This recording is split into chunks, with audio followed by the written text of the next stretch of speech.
ജ്ഞാനം 15-ാം അധ്യായം. ഞങ്ങളുടെ ദൈവമേ, അവിടുന്ന് ദയാലുവും വിശ്വസ്തനും ക്ഷമാശീലനുമാണ്. അവിടുന്ന് എല്ലാറ്റിനെയും കൃപയോടെ പരിപാലിക്കുന്നു. ഞങ്ങൾ പാപികളെങ്കിലും അങ്ങയുടെ ജനമാണ്. ഞങ്ങൾ അവിടുത്തെ ശക്തി അറിയുന്നു. അങ്ങ് ഞങ്ങളെ സ്വന്തമായി കണക്കാക്കിയെന്ന് അറിയുന്നതിനാൽ ഞങ്ങൾ പാപം ചെയ്യുകയില്ല. അങ്ങയെ അറിയുന്നതാണ് നീതിയുടെ പൂർണ്ണത. അങ്ങയുടെ ശക്തി അറിയുന്നതാണ് അമർത്യതയുടെ ആരംഭം. മനുഷ്യന്റെ കരവേലയുടെ ദുഷ്പ്രേരണയോ ചിത്രകാരന്റെ നിഷ്ഫല യത്നമായ നാനാ വർണ്ണാഞ്ചിതമായ ചിത്രങ്ങളോ ഞങ്ങളെ വ്യതിചലിപ്പിക്കുകയില്ല.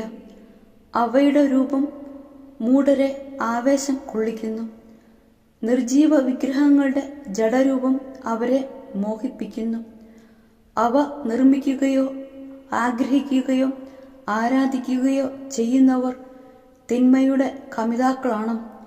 അവയിൽ കവിഞ്ഞ ഒന്നിലും ആശ്രയിക്കാൻ അവർക്ക് അർഹതയില്ല.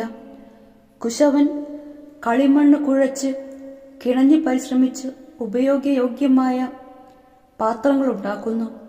ഒരേ മണ്ണിൽ നിന്ന് ഒരേ രീതിയിൽ അവൻ ശുദ്ധവും അശുദ്ധവുമായ ഉപയോഗങ്ങൾക്ക് പാത്രങ്ങൾ ഉണ്ടാക്കുന്നു.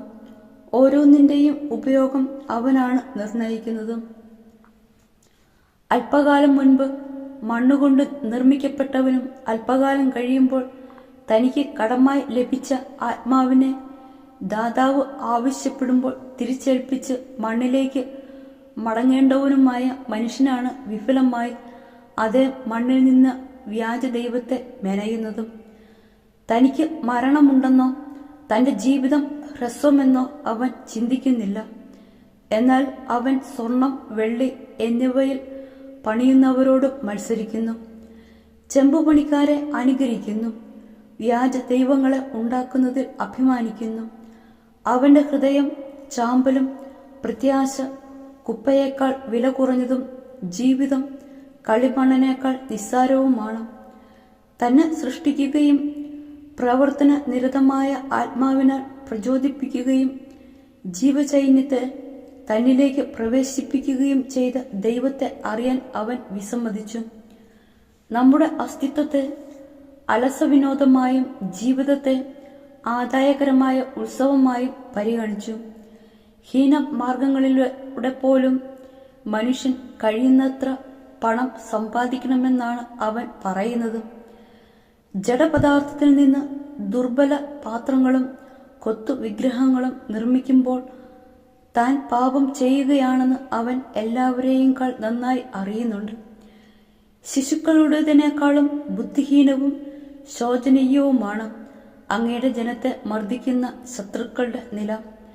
കാഴ്ചയില്ലാത്ത കണ്ണുകളും ശ്വസിക്കാത്ത നാസാരന്ധ്രങ്ങളും കേൾക്കാത്ത ചെവികളും സ്പർശനം സാധ്യമല്ലാത്ത വിരലുകളും നടക്കാൻ ഉപകരിക്കാത്ത പാദങ്ങളും ഉള്ള മ്ലേച്ഛ വിഗ്രഹങ്ങൾ ദേവന്മാരാണെന്ന് അവർ വിചാരിക്കുന്നു.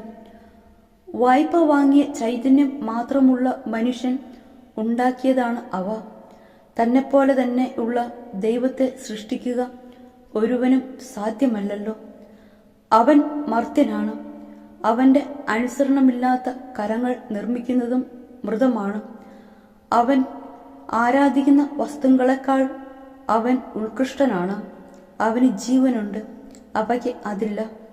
അങ്ങയുടെ ജനത്തിന്റെ വൈരികൾ നിർകൃഷ്ട ജന്തുക്കളെപ്പോലും ആരാധിക്കുന്നു. ബുദ്ധിഹീനത നോക്കുമ്പോൾ അവ മറ്റുള്ള എല്ലാറ്റിനെയുംകൾ മോശമാണ്. മൃഗങ്ങൾ എന്ന നിലയ്ക്ക് പോലും അവ കാഴ്ചയിൽ അനാകർഷകമാണ്. ദൈവത്തിന്റെ മതിപ്പോ അനുഗ്രഹമോ അവയെ സ്പർശിച്ചിട്ടില്ല.